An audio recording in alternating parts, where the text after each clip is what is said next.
nobody knew that God would take us to this point.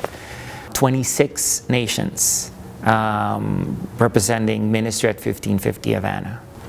When people see us and how different we are from a lot of churches in the community, they kind of, do the ah and the ooh and the wow. But it's been a messy ride. When I started with First Baptist, we were predominantly Caucasian. Just small pockets of diversity, but as the years went by, we've seen the change that's been happening. I want to say that, it's because we're adaptable, but we're not.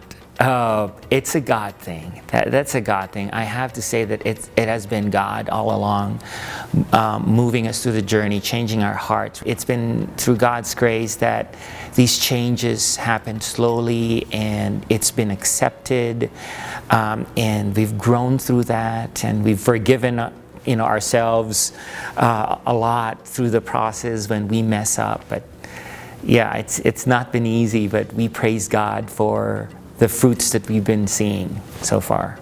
I think it starts with being mission-minded inside the church and go out in the community and meet the people and just love on them. It is integral that it starts with the leadership, because I think we have this unique opportunity to be an influence to the congregation. We have to save our fellow brothers and sisters from going to hell. We should have that envy, like, oh my gosh, I'm going to heaven. What about my other sister? What about my neighbor? Are they gonna end up in heaven or hell? So we should have that jealousy in us. Like, we have to bring our fellow friends to Jesus so they can go to heaven. Well, people's lives are at stake. I think this has been what I've been communicating with our members. The stakes are just so high. The gospel is God's power to salvation.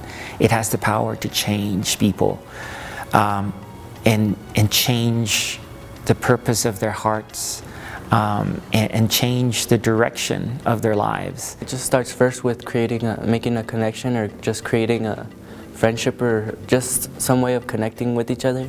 And it doesn't necessarily have to start off with like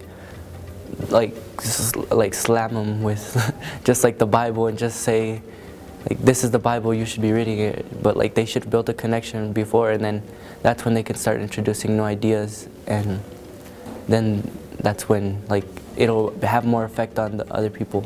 A person does not need a seminary degree to do that. Just an open heart. And a prepared heart to be used by God in any way.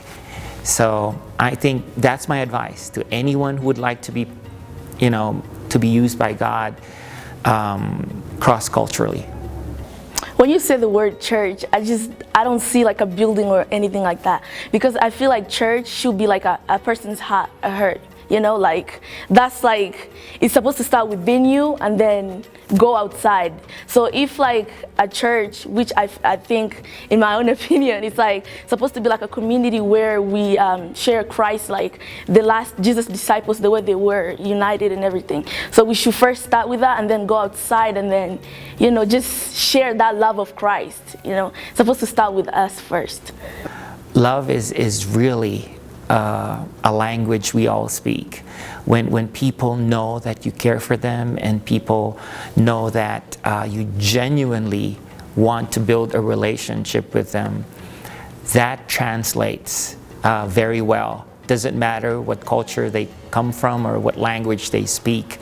When they know that you care, that is so powerful. I remember like in Africa there used to be these missionaries, like this one guy, he would come to our church every day and just call the kids, and then he would give them these weird American candies, and then the kids would just come there and they loved it. But he actually was talking about the message he was talking about Jesus.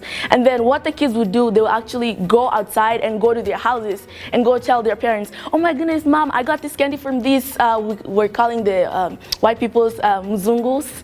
So they're like, oh, I got this candy from this mzungu, and then they're talking about Jesus, and then you start sharing with your parents, and then your mom is gonna get curious, and then it's gonna be like, oh my goodness, and then your mom's gonna go tell her friends about what the little kid was saying to her. So, and then the gospel, that's how it used to spread. I think there is a lot of pressure, thinking about, those kinds of things. I don't want to offend them. I don't want to come on too strong.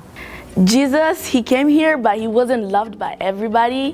He was actually persecuted with the people that he came to save, and we were called to be different. And if we're called to be different, that means the world is going to hate us.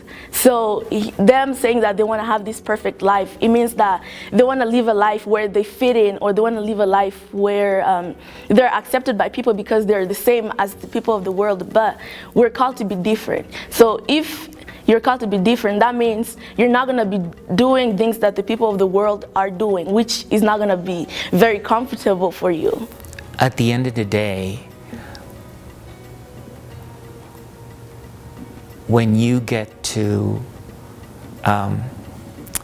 witness people's lives, and on a Sunday, just being here in the building, not ministering, not doing anything, and just seeing how God's working, I think that's so worth it, to see people's lives being changed, and changed lives being transformed, and transformed lives being sent out. It's worth it.